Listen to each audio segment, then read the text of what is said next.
আমার মনে হয় আমরা আরও ভালো দল এবং আশা করছি এই সিরিজ থেকেই বাংলাদেশ আবার ঘুরে দাঁড়ানো শুরু করবে।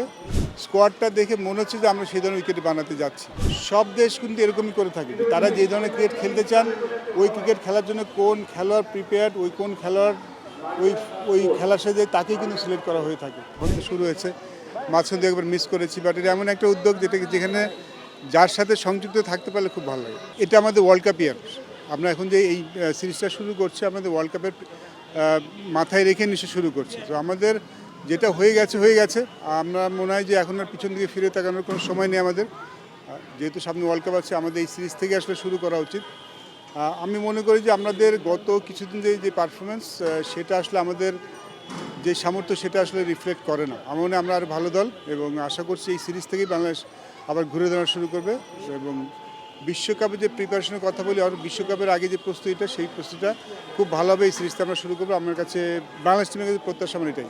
না, আপনারা তো জানেন ক্রিকেট বোর্ড একটা বিজ্ঞপ্তি দিয়েছে, সেখানে সবাই অ্যাপ্লাই করছেন, তাদের মধ্যে থেকে হয়তো কাউকে বেছে নেওয়া হবে। ব্যাপারটা আসলে এমনই আছে এই অবস্থা। হ্যাঁ, কালকে আমি তো ইনহাউস, আমি তো বাইরের কেউ না, আমি তো এখনও ক্রিকেট বোর্ডের সাথেই আছি। তো আমার ব্যাপারটা একটু ভিন্ন, আমি হয়তো কালকে হয়তো দিয়ে দিব, বাট সেম টাইম আরও অনেকেই দিচ্ছেন, আপনারা দেখেছেন। তো আমার যে এর মধ্যে তো বিসিবি নিশ্চয়ই যাকে যোগ্য মনে করবেন তাকে বেছে নেবেন। দেখুন, যেটা বললাম যে এই সিরিজটা কিন্তু শুরু হচ্ছে আমি শিওর যে আমাদের বিশ্বকাপ মাথায় রেখে, which is in south Africa. তো সাউথ আফ্রিকা তো স্পিনিং উইকেট হবে না, আর যেহেতু টিমটা পাকিস্তানের সাথে স্পিন উইকেট করাও যায় না। আসলে আমরা স্পিনিং উইকেট তখনই করি যখন সাবকন্টিনেন্টের বাইরের দলগুলি আসে। তো team like Australia, New Zealand, England, তাদের সাথে স্পিনিং ট্র্যাক করা হয়।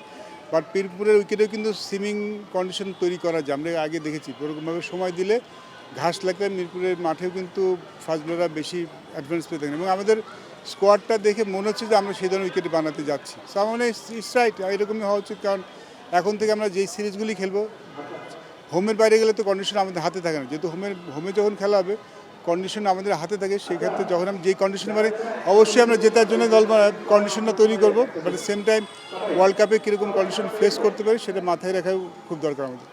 আমরা যাকেই নেই তার উপর আমাদের ভরসা করতে হবে, তাকে একটু সময় দিতে হবে, তাকে একটু সুযোগ দিতে হবে। দেখুন, যেটা বললাম যে যেহেতু ওয়ার্ল্ড কাপ ইয়ার, এই প্রিপারেশন এক বছরের প্রিপারেশনকে ওয়ার্ল্ড কাপ নিয়েই হবে। সেই ক্ষেত্রে আমাদের ডেফিনেট একটা প্ল্যান মাথায় থাকা উচিত যে কোন খেলোয়াড়কে আমরা দলে নিতে চাই, আমরা কোন ধরনের ক্রিকেট খেলতে চাই, সেই ধরনের ক্রিকেটের সাথে কার খেলা যায়। সব দেশ কিন্তু এরকমই করে থাকে, তারা যে ধরনের ক্রিকেট খেলতে চান ওই ক্রিকেট খেলার জন্য কোন খেলোয়াড় প্রিপেয়ার্ড, ওই কোন খেলোয়াড় ওই খেলার সাথে তাকেই কিন্তু সিলেক্ট করা হয়ে থাকে। সেক্ষেত্রে অনেকে হয়তো আনফর্চুনেট হন, বাট সেটা আসলে প্ল্যানিংটা এভাবে হওয়া উচিত। আর যখন কাউকে নেওয়া হয় তখন তাকে একটু সুযোগ দেওয়া উচিত, তিনি যেখানে স্বাচ্ছন্দ্য বোধ করেন সেখানে খেলার সুযোগ করে দেওয়া উচিত। এবং দেখুন, আশা তো আছেই, বাট সেম টাইম বাংলাদেশের যদি ভালো করতে চায় আমাদের ব্যাটিংটা ক্লিক তো করতে হবে। বিকজ আই থিঙ্ক আমার bowling side is very good. আমাদের টপ অর্ডার যদি ভালো করে বাংলাদেশের পক্ষে যে কোনো দলের সাথে ভালো করা সম্ভব।